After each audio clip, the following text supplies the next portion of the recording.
इंदौर में 26 जनवरी को होने वाले गणतंत्र दिवस के मुख्य समारोह की तैयारियां जोरों पर चल रही है। नेहरू स्टेडियम में आयोजित होने वाले इस समारोह में इस बार उप मुख्यमंत्री जगदीश देवड़ा ध्वजारोहण करेंगे। गुरुवार को कलेक्टर शिवम वर्मा ने अधिकारियों के साथ समारोह स्थल का निरीक्षण कर तैयारियों की समीक्षा की और समय पर सभी व्यवस्थाएं पूर्ण करने के निर्देश दिए। मुख्य समारोह में आकर्षक परेड के अलावा 13 से अधिक विभागों की झांकियां शामिल होगी। वहीं सांस्कृतिक कार्यक्रम और उत्कृष्ट कार्य करने वालों का सम्मान भी किया जाएगा। किस तरह की तैयारियां की जा रही है गणतंत्र? देखिए, गणतंत्र दिवस की जो शासन के निर्देश हैं उसके अनुसार और पूरे भव्यता के साथ आयोजन हो, इसके लिए हम लोग तैयारी कर रहे हैं। यहाँ पर सभी टेंट वगैरह की जो बाकी ज़रूरी चीज़ें हैं उन सब के निर्माण की कार्रवाई चल रही है। हमारी जो पूरी परेड की टीम और जो स्कूल के बच्चे हैं उनमें उत्साह दिख रहा है। पीछे सभी लोग पूरे उत्साह के साथ इसकी तैयारी में जुटे हुए हैं। पूरी टीम लगी हुई है कि इसके जो गणतंत्र दिवस की पूरी जो निर्देश हैं जीडी के उसके अनुसार और पूरी भव्यता के साथ इसका आयोजन उसके लिए हम प्रयास कर रहे हैं। सर, झंडा वंदन किस माननीय मुख्य अतिथि जो हैं वो आएंगे और यहाँ पे करेंगे इसको। जी सर, देखिए, शासन द्वारा माननीय उप मुख्यमंत्री महोदय श्री जगदीश देवड़ा जी इसका झंडा वंदन करेंगे और वही माननीय मुख्य अतिथि रहेंगे इस पूरे कार्यक्रम के। इंदौर के धर्मराज कॉलोनी में नाले पर बने अवैध अतिक्रमण को लेकर लंबे समय से शिकायतें सामने आ रही थी। गुरुवार को जब निगम का अमला कार्रवाई के लिए मौके पर पहुंचा तो बड़ी संख्या में लोग विरोध में उतर आए। हालात तनावपूर्ण हो गए, लेकिन ना तो पर्याप्त पुलिस बल सक्रिय हुआ और ना ही निगम के अधिकारी निर्णायक कदम उठा पाए। अंततः निगम ने 7 दिनों का नोटिस देकर कार्रवाई टाल दी है। यह स्थिति इसीलिए भी गंभीर है क्योंकि नाला अतिक्रमण की वजह से बारिश में जल भराव और हादसों का खतरा बना रहता है। स्थानीय लोगों का कहना है कि निगम बार बार चेतावनी देता है, लेकिन जब असली कार्रवाई का वक्त आता है तो पीछे हट जाता है। इस पूरे घटनाक्रम ने निगम की सारी तैयारी, प्रशासनिक पकड़ और पुलिस नगर निगम समन्वय तीनों पर गंभीर सवाल खड़े कर दिए हैं।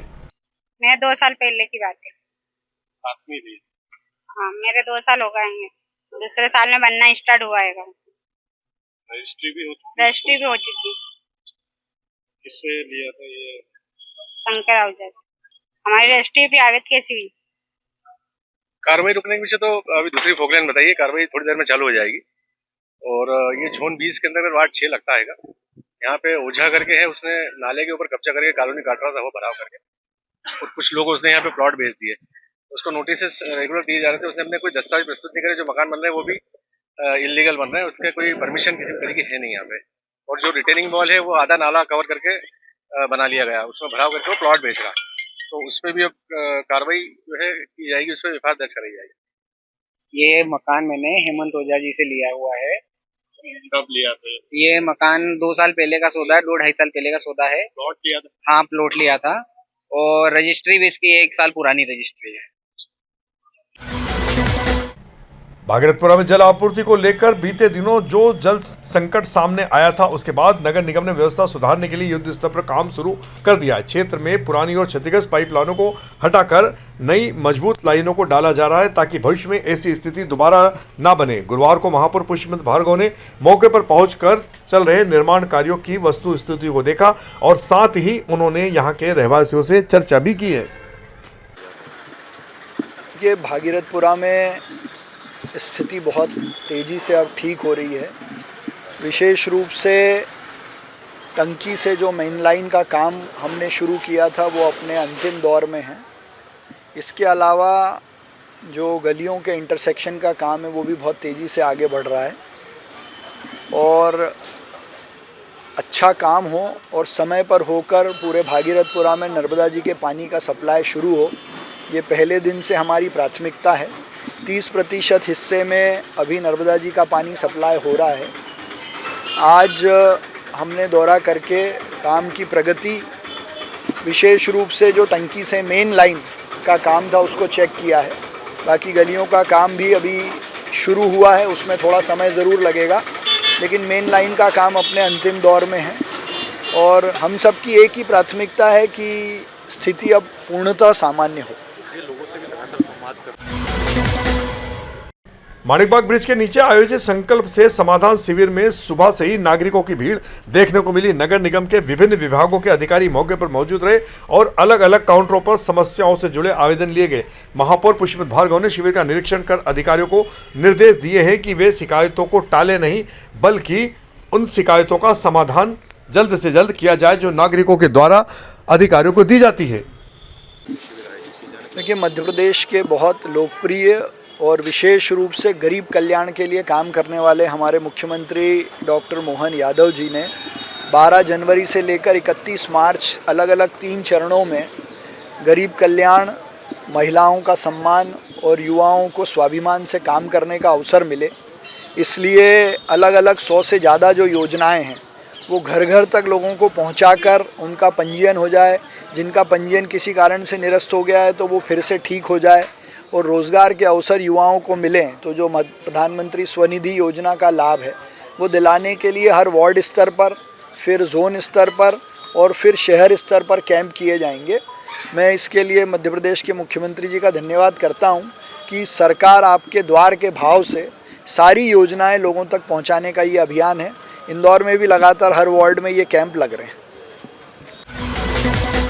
गुरुवार को सरवटे बस स्टैंड पर जागरूकता अभियान के तहत मॉक ड्रिल आयोजित की गई। मॉक ड्रिल के दौरान सरवटे बस स्टैंड के कर्मचारी, हाउस कीपिंग स्टाफ, सुरक्षाकर्मी, पुलिस बल और वहां मौजूद आम नागरिकों को संदिग्ध वस्तु मिलने की स्थिति में क्या करना है और क्या नहीं करना है, इस बात की भी जानकारी दी गई।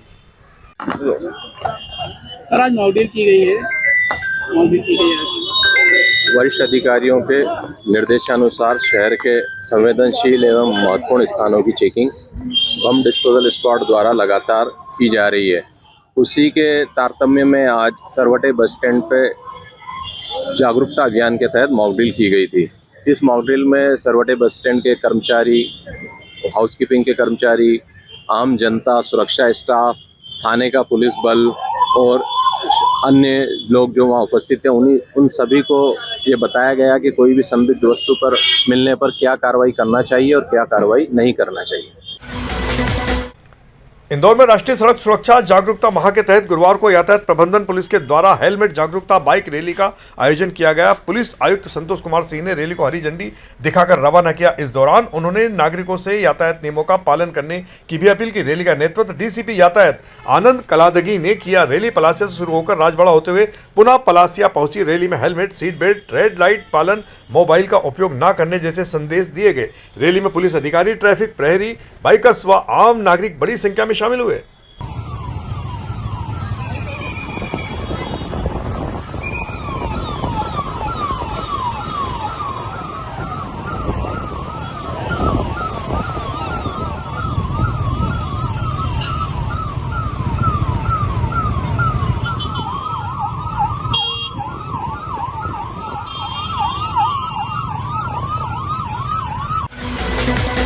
इंदौर पुलिस कमिश्नर संतोष कुमार सिंह के द्वारा बढ़ते साइबर अपराधों की रोकथाम और पीड़ितों को त्वरित राहत दिलाने के उद्देश्य से हर थाना क्षेत्र के 2-2 पुलिस कर्मियों को साइबर अपराधों का प्रशिक्षण दिया जा रहा है। हर थाना स्तर पर साइबर हेल्प डेस्क का संचालन किया जाएगा। इसी क्रम में शहर के सभी थानों से करीब 80 पुलिस कर्मियों के लिए 1 दिवसीय विशेष साइबर प्रशिक्षण आयोजित किया गया। प्रशिक्षण का शुभारंभ पुलिस आयुक्त संतोष कुमार सिंह की उपस्थिति में हुआ।